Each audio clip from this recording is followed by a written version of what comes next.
Shalom, selamat malam Bapak Ibu yang dikasihi Tuhan. Malam hari ini kita kembali bertemu di dalam renungan firman Tuhan. Namun sebelumnya, mari kita berdoa. Bapa, di dalam nama Tuhan Yesus Kristus kembali kami menghadap hadirat-Mu dengan penuh kerendahan hati. Saat ini Tuhan, kami akan belajar kebenaran firman-Mu. Tuhan pimpin kami, Tuhan sertai kami. Di dalam nama Tuhan Yesus Kristus kami sudah berdoa. Amin. Baik, mari kita akan membuka Alkitab kita yang terdapat di dalam Mazmur nomor 15, ayat yang pertama sampai dengan ayatnya yang kelima. Mazmur nomor 15, ayat yang pertama sampai dengan ayatnya yang kelima. Dengan tema pada malam hari ini, layak bagi Tuhan. Bapak Ibu, mari kita melihat di dalam ayat yang pertama di sana dikatakan, Mazmur Daud, Tuhan, siapa yang boleh menumpang dalam kemah-Mu? Siapa yang boleh diam di gunung-Mu yang kudus? Bapak Ibu, kita tahu bahwa kemah Allah adalah tempat terkudus di seluruh budaya Israel pada zaman dahulu. Bait Allah terbagi dalam 3 daerah besar, yaitu pelataran atau bait Allah, ruang kudus, dan ruang maha kudus. Kita tahu pada umumnya, rakyat Israel ketika mereka hendak mengorbankan persembahan, mereka hanya berada di pelataran bait Allah dan tidak masuk lebih jauh. Aktivitas pujian dan penyembahan orang Lewi, imam-imam dan pengurus bait Allah yang telah dikhususkan Tuhan mencakup daerah sekitar pelataran bait Allah hingga ruang kudus.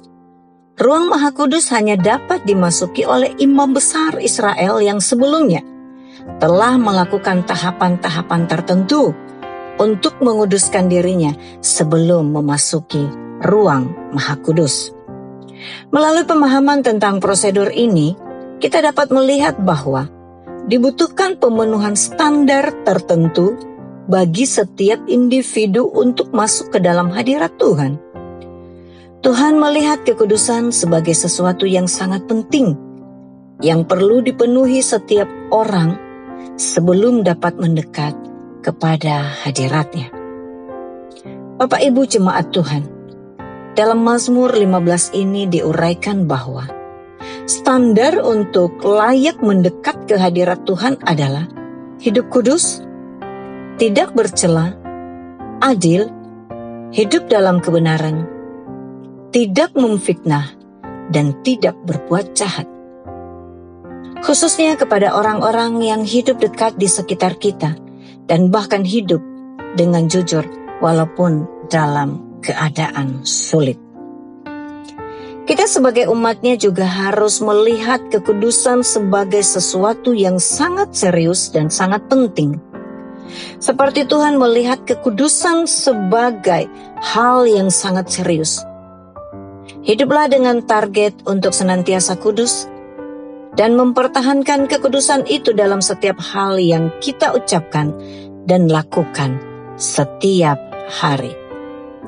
Jemaat yang dikasihi Tuhan, marilah kita berusaha untuk tetap hidup kudus agar kita layak mendekat ke hadirat Tuhan yang Maha Kudus dan memenuhi standar kompetensi kekudusan yang tepat sesuai dengan yang Dia kehendaki.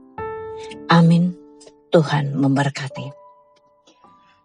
Bapa, kembali kami menghadap hadirat-Mu.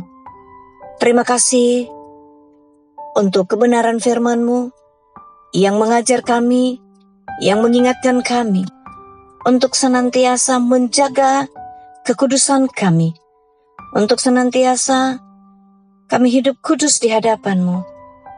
Jauhkan dari kami Tuhan hal-hal yang senantiasa menjauhkan kami dari kasih-Mu.